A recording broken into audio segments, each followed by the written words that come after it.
One reason I brought Tim up was that as you two were talking about the Mentaculus and time travel came to mind. And I did an episode with Tim and your student Barry Craig Callender, and we did a whole episode just on time. And when I pressed Tim about time travel to the future, he would not entertain this at all because he said, well, the future, and this was close to a year ago, so I'm paraphrasing and could be wrong, but he'd say, well, the future hasn't happened yet, so there's nothing to travel to. The only way to time travel to the future would be to just cryogenically freeze yourself or something like that, and then wake up once.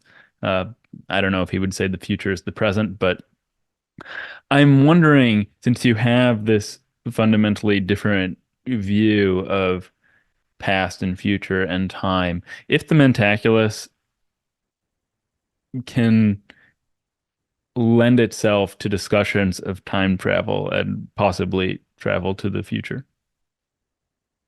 I know it's Yeah. not okay. Yeah, I mean, the difference in our attitudes was nicely expressed in this poem that I attempted, maybe inadequately, to quote earlier. Time doesn't go anywhere, time doesn't pass.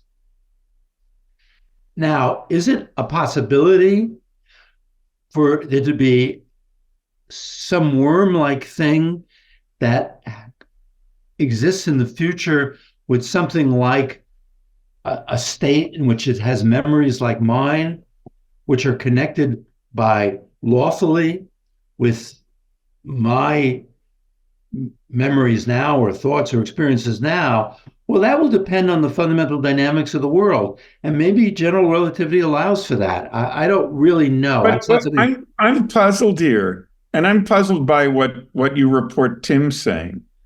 You don't need general relativity. You just do the twin paradox, okay? Oh, good, good, good, good. And the twin paradox is something of which, I mean, I was just reading it the other day, as it happens, of which Tim has a beautiful analysis in his book on philosophy of space and time. Um, so yes, you could do it cryogenically. The other way you could do it is travel around in a rocket ship in such a way that much, much more time would have passed on Earth than has passed for But you. that's not what, when people tell time travel stories, that's not what they have in mind. So what Tim should have said, that not only could he go to sleep, he could also go really fast for a while. Right, Okay. right. But that's not what they have in mind when they talk about time travel. They have in mind the sort of thing I was talking about, where all of a sudden, I now can see the children that my 24-year-old son will have, or something like that. I probably won't be around to see Good. them. Rather than your brother's children or something like that. Right, right. I could Right. see the children of my other son who I had when I was 20, when I was younger than my younger son is now. I just saw them yesterday, but I won't be around to see my younger son's children, I think.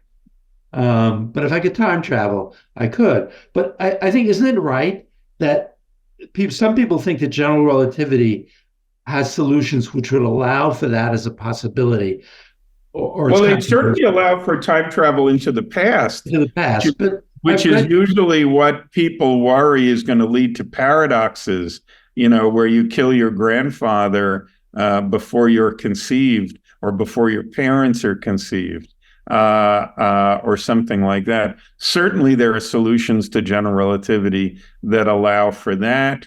Tim, I know is Tim's attitude towards the direction of time.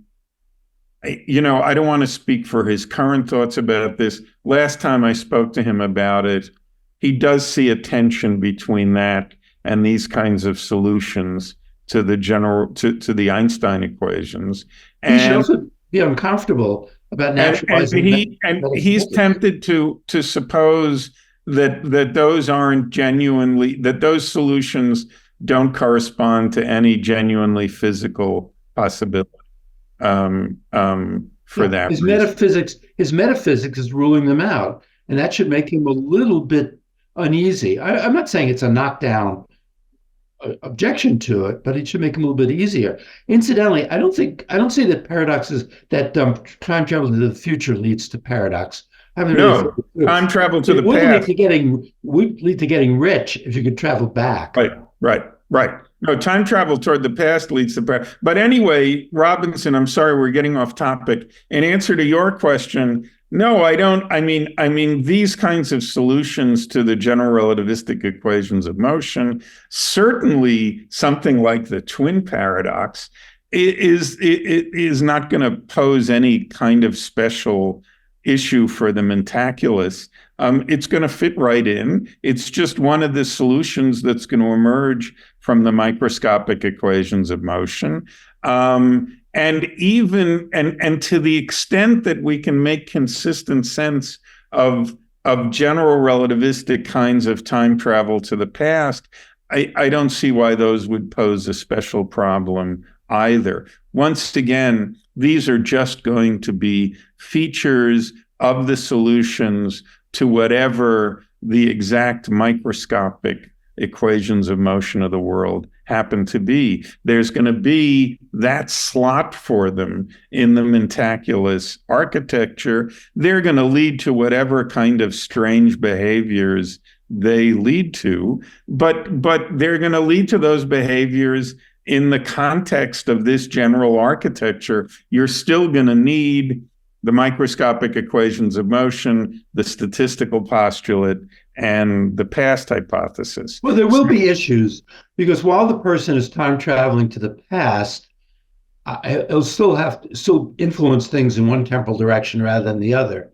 And there will be issues in sort of fitting all of this together. So I'm not sure that anybody has sat down and tried to work this out about how to.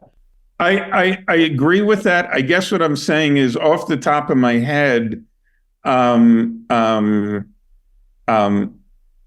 it's not obvious to me what the conflict. Yeah, I agree with that too. Sure.